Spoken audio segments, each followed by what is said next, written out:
दफ्तर से आते आते रात के 8 बज गए थे। घर में घुसते ही सोनिया के बिगड़े तेवर देख विकास भाप गया कि जरूर आज घर में कुछ हुआ है, वरना मुस्कुराकर स्वागत करने वाला चेहरा उतरा न होता। सारा दिन मोहल्ले में होने वाली गतिविधियों की रिपोर्ट जब तक मुझे सुना न देती उसे चैन नहीं मिलता था। जलपान के साथ साथ बातपान भी करना पड़ता था। अखबार पढ़े बिना आस पड़ोस के सुख दुख के समाचार मिल जाते थे। शायद देरी से आने के कारण ही सोनिया का मूड बिगड़ा हुआ था। सोनिया से माफ़ी मांगते हुए मैं बोला, सॉरी, मैं तुम्हें फ़ोन नहीं कर पाया। महीने का अंतिम दिन होने के कारण बैंक में ज़्यादा काम था। तुम्हारी देरी का कारण मैं समझ सकती हूँ, पर मैं इस कारण दुखी नहीं हूँ। सोनिया बोली, फिर हमें भी तो बताओ कि चाँद से मुखड़े पे चिंता की रेखा क्यों? विकास ने पूछा। दोपहर को कोलकाता से बड़ी भाभी का फ़ोन आया था कि कल माताजी हमारे पास आ रही हैं। सोनिया, मैं इस बात से चिंतित हूँ। मैं बस इतनी सी बात के लिए उदास हूँ। क्या बात है, उनका अपना घर है, जब चाहे आ सकती हैं। विकास इसमें हैरानी से बोला, आप नहीं समझ रहे हैं। कोलकाता से माँ जी का मन नहीं लगा, अब वो हमारे ही साथ रहना चाहती हैं। सोनिया ने कहा, अरे मेरी चंद्रमुखी, अच्छा है ना, घर में रौनक बढ़ेगी, बर्तनों की खटपटाहट रहेगी, एकता कपूर के सीरियल की चर्चा होगी, तुम मुझसे और माँ कर सकोगी, सास बहू मिलकर मोहल्ले की चर्चाओं में बढ़ चढ़ कर भाग लोगी। विकास चुटकी लेते हुए बोला, तुम्हें मजाक सूझ रहा है और मेरी जान सूख रही है। सोनिया बोली, चिंता तो मुझे होनी चाहिए। तुम सास बहू के शीत युद्ध में मुझे शहीद होना पड़ेगा। मेरी स्थिति चक्की के 2 पाटों के बीच में पिसने वाली घून के जैसे हो जाएगी। ना माँ को कुछ कह सकूँगा और ना ही तुम्हें। कुछ सोचते हुए फिर विकास बोला, मैं तुम्हें कुछ टिप्स देना चाहता हूँ। यदि तुम उन्हें अपना लोगी तो तुम्हारी सारी परेशानी एक झटके में छूमंतर हो जाएगी। यदि ऐसा है तो जो कहोगे मैं करूँगी। मैं चाहती हूँ माँ जी खुश रहें। आपको याद है पिछली बार छोटी सी बात से माँ जी नाराज़ हो गई थी। देखो सोनिया, जब तक पिताजी जीवित थे तब तक हम उनकी कोई चिंता नहीं थी, और जब से वह अकेली हो गई हैं उनका स्वभाव बदल गया है। अब मैं असुरक्षा की भावना से घर कर लिया है। अब तुम ही बताओ, जिस घर में उनका एकत्र राज था वह अब नहीं रहा, बेटे और बहुओं ने छीन लिया है। जिस घर को तिनका तिनका जोड़कर माँ ने अपने हाथ से संवारा था, उन्हें पिताजी के जाने के बाद वह घर में ताला बंद है। उन्हें कभी कोलकाता तो कभी हमारे यहाँ आकर रहना पड़ता है। वे खुद को बंधन में महसूस करती हैं, इसलिए हमें कुछ ऐसा करना चाहिए जिसमें उन्हें अपनापन लगे। उनको हमसे पैसे नहीं चाहिए, उनके लिए तो पिताजी की पेंशन ही बहुत है। उन्हें खुश रखने के लिए तुम्हें थोड़ी सी समझदारी दिखानी होगी, चाहे नाटकी हो या सही। विकास सोनिया कुछ समझाते हुए बोला, आप जैसा कहेंगे मैं वैसा ही करने को तैयार हूँ। सोनिया ने आश्वासन दिया, तो सुनो, हमारे बुजुर्गों में एक हम नाम का प्राणी होता है। यदि किसी वजह से उसे चोट पहुँचती है तो पारिवारिक वातावरण प्रदूषित हो जाता है, यानी परिवार में तनाव अपना स्थान ले लेता है। इसलिए हमें ध्यान रखना होगा कि माँ के अहम को चोट न लगे। बस फिर देखो, विकास बोला, इसका उपाय भी हम बता देते हैं। आप? सोनिया ने उत्सुकता से पूछा। हाँ हाँ, क्यों नहीं। सबसे पहले तो जब माँ आए सिर पे पल्लू रखकर चरण स्पर्श कर लेना। रात को सोते समय कुछ देर उनके पास बैठकर हाथ पैर दबा देना। सुबह उठकर चरण स्पर्श के साथ प्रणाम कर देना। विकास ने समझाया, यदि माँ जी इस तरह से खुश होती हैं तो उनको कोई कठिन काम नहीं है। सोनिया ने कहा, एक बात और, कोई भी काम करने से पहले माँ से एक बार पूछ लेना होगा, तो वही होगा जो मैं चाहूँगा। जो बात मनमानी हो उस बात के विपरीत कहना। कोई घर के बुजुर्ग लोग अपना क्योंकि घर के बुजुर्ग लोग अपना बात मनवाना चाहते हैं। हर बात में जी माँ जी का मंत्र जपती रहना, फिर देखना माँ की चहेती बहू बनने में देर नहीं लगेगी। विकास ने अपने तर्कों से सोनिया को समझा दिया। आप देखना, इस बार मैं माँ को कोई शिकायत का मौका नहीं दूंगी। बस उनको ऐसे लगे जैसे घर में उनकी ही मर्जी चलती है। तुम मेरा इशारा समझ जाना, आखिरकार माँ तो मेरी ही है। मैं जानता हूँ उन्हें कैसे समझाना है। कहते हुए विकास सोने के लिए चला गया। सोनिया ने सुबह जल्दी उठकर माँ जी के कमरे की अच्छी तरह से सफाई कर दी, साथ ही उनकी ज़रूरत की सभी चीज़ें भी वहाँ रख दी। हम दोनों समय पर एयरपोर्ट पहुँच गए। हमें देखते ही माँ जी की आंखें खुशी से चमक उठी। सिर ढककर सोनिया ने माँ के पैर छुए तो माँ फिर सिर हाथ पे रखकर आशीर्वाद दिया। पोते को न देखकर माँ ने पूछा, अरे तुम मेरे डुग्गू को नहीं लाए? माँ जी, वह सो रहा है। सोनिया बोली, बहू, आजकल बच्चों को नौकरानी के भरोसे छोड़कर समय नहीं बिताना चाहिए। आए दिन अखबारों में छपता रहता है।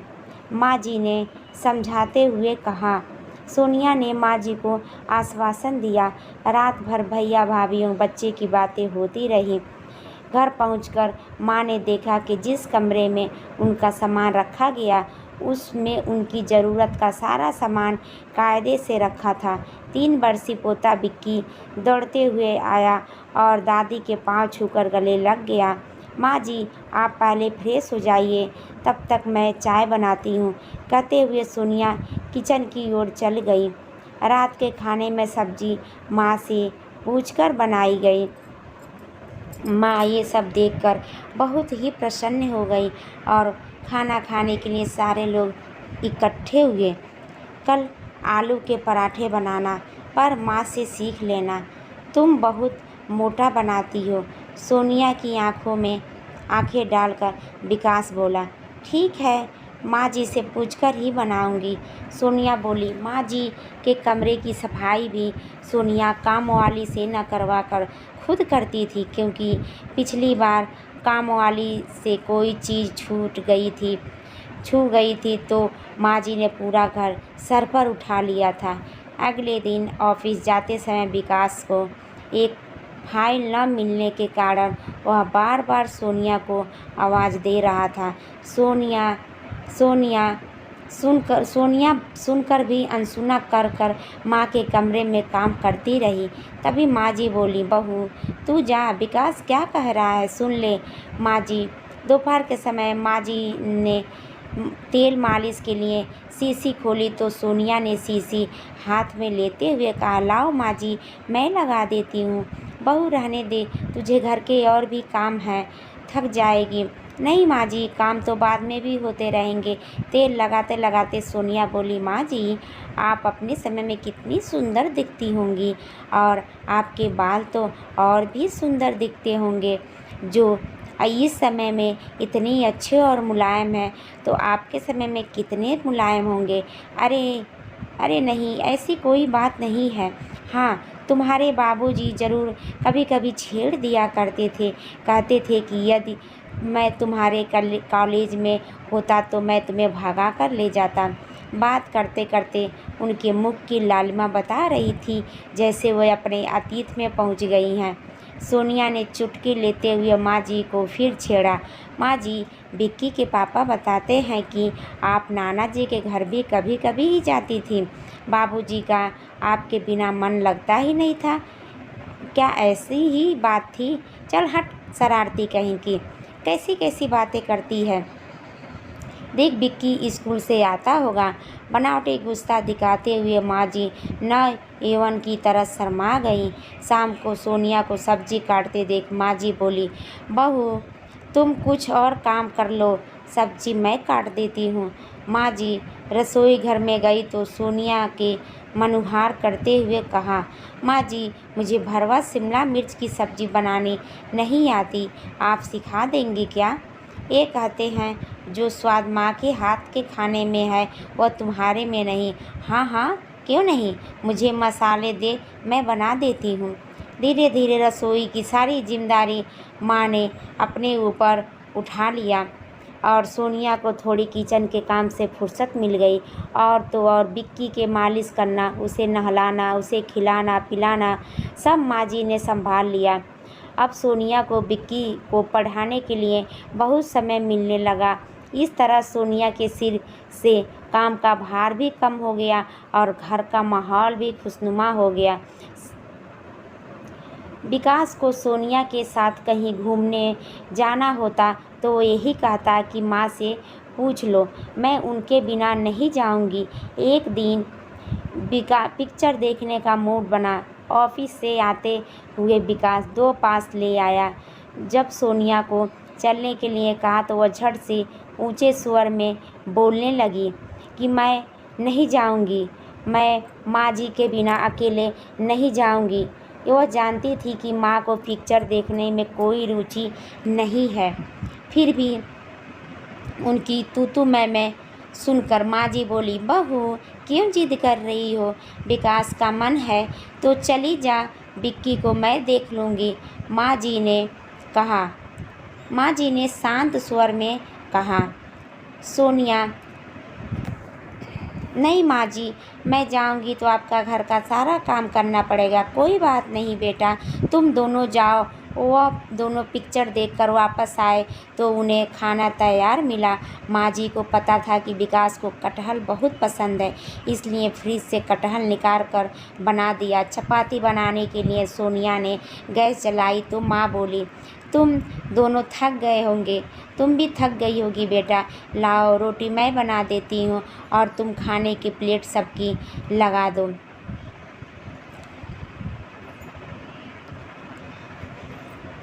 सोनिया माँ जी की बात को मान गई और खाने की तैयारी शुरू कर दी। और उसके बाद से माँ से बोली जाके, माँ जी आप रोटी बस गोल करो, मैं सेक के निकाल लेती हूँ, क्योंकि आज हम सारे लोग साथ बैठ के खाना खाएंगे। साथ के खाने में जो स्वाद है माँ जी, वो अकेले अकेले खाने में नहीं है। माँ बोली, ठीक है, जैसे ही तुम्हारी मर्जी। उसके बाद से माँ रोटी गोल करते गई और सोनिया रोटी को सेकते गई। उसके बाद से तीनों एक साथ खाना खाने बैठे। सोनिया सबके लिए थाली लगा के सबके पास रख दी। विकास उसके बाद से सारे लोग एक साथ खाना खाने बैठ गए। कुछ दिन बाद दिवाली पर विकास को बोनस के पैसे मिले तो देने के लिए उसने सोनिया को आवाज़ लगाई। सोनिया ने आकर कहा, माँ जी को ही दे दीजिए। विकास ने लिफाफा माँ के हाथ में रख दिया। माँ जी लिफाफे को उलट पलट कर देखती हुए रोमांचित हो उठी। आज वे खुद को घर की बुजुर्ग सम्मानित सदस्य का अनुभव कर रही थी। विकास और सोनिया जानते थे कि माँ को पैसे से कुछ लेना देना नहीं है, न ही उनकी कोई विशेष ज़रूरत थी। बस उन्हें तो अपना मान सम्मान चाहिए था, जो अब इस घर में मिलता हुआ महसूस हो रहा था। अब घर में कोई भी खर्चा होता या कहीं जाना होता, सोनिया माँ से ज़रूर पूछती। ऐसे माँ के जीवन में एक नई सुबह आई और हम लोग का भी जीवन हर्षित हो चुका। अगर ये कहानी अच्छी लगे तो आप लोग हमारे बुलबुल हिंदी कहानी चैनल को लाइक शेयर सब्सक्राइब ज़रूर कीजिए और कमेंट में बताइएगा।